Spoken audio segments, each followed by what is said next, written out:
There's a new effort to get more women involved in corporate Connecticut. With us now to talk about this is Lieutenant Governor Susan Bysiewicz. And Governor Bysiewicz, good to see you here in the program. Thanks for having me. And before we get to this, I just want to ask you a little bit about coronavirus, which of course we just listened to that interview on that. And how is it impacting the way that you and the governor are leading the state? Because it's all everyone's talking about. It is. And a week ago, we met in the Emergency Operations Center at the State Armory with all of our commissioners there.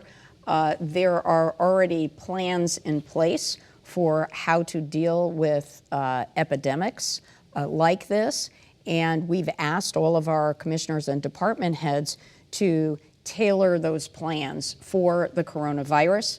And since then, we've been having regular conference calls on a weekly or in some cases bi-weekly basis. Also, our new Chief of Staff, Paul Mounds, and our new COO, Josh Jabal, have been focusing on this issue.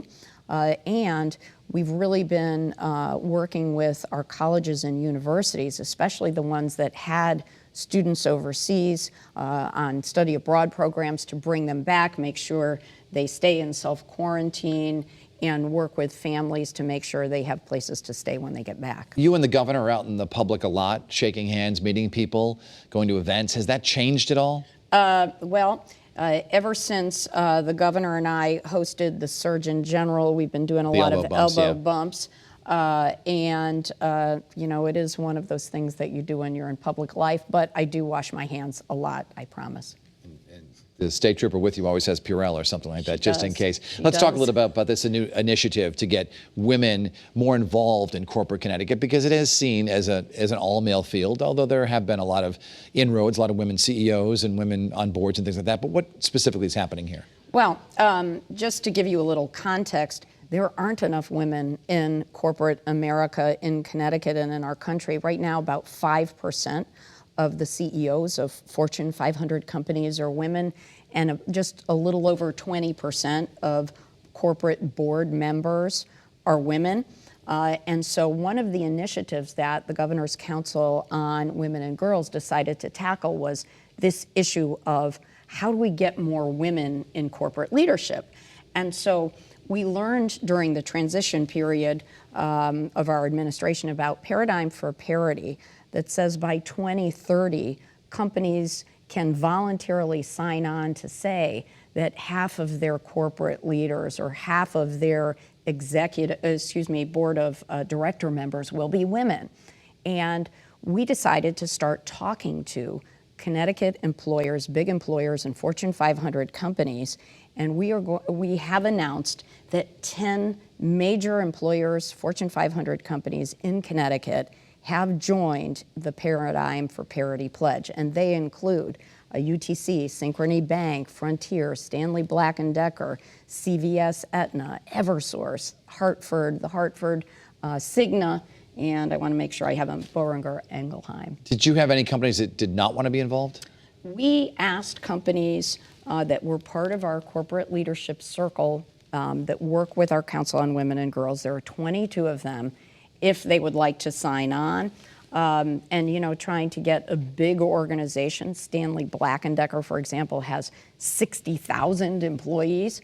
To sign on to something like this, I think, is a major coup. So to have companies like the ones that have signed up come forward is really amazing. And we're hoping that by getting the word out about them, that other Fortune 500 companies or big employers in Connecticut will say, hey, if those companies are doing it, we want to be part of it. Your predecessor was on this program a couple years ago and complained about the reduced number of women in state government. Do you see that improving at all? Because Nancy Wyman used to say there just aren't enough women running, and there aren't enough women winning. Do you see that changing? So I think we have work to do in government leadership too. Right now, 27% of our legislative members are women. It's better than Congress, where we have 25%. But Nancy Wyman is right. We really need to do better. I will say that we are doing significantly better at the cabinet level in our administration. The governor and I have made that a priority, and we have a historic number of women and people of color who are serving as our commissioners or our cabinet secretaries. There will not be a woman president, a woman elected president this year. Does that disappoint you? I know you're supporting Joe Biden, but you worked for Hillary Clinton 4 years ago. It does. I have to say that during this primary season for the Democrats, I was so impressed with the level of accomplishment of so many of the women candidates: Kamala Harris, Elizabeth Warren, Amy Klobuchar. And I have to say, as someone that always roots for women at the highest levels of leadership, I am disappointed by that. But I would say that Joe Biden has, and Bernie Sanders for that matter, whoever should win the primary, has a wonderful opportunity to appoint or to pick a qualified woman to serve as vice president. They'll both be coming here, presumably in April for our primary on April 28th. And if you get a moment alone with them, would you give them advice as to which?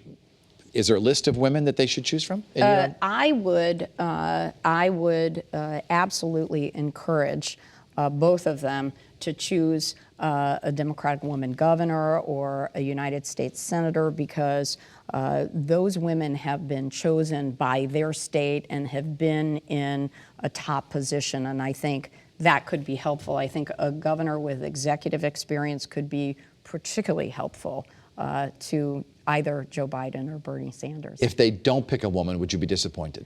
I certainly would be. I think there's an incredible opportunity for them, and there's so many qualified women in Congress and in state houses across the country. You've been through a lot of elections over the years, and you've observed a lot of them as well.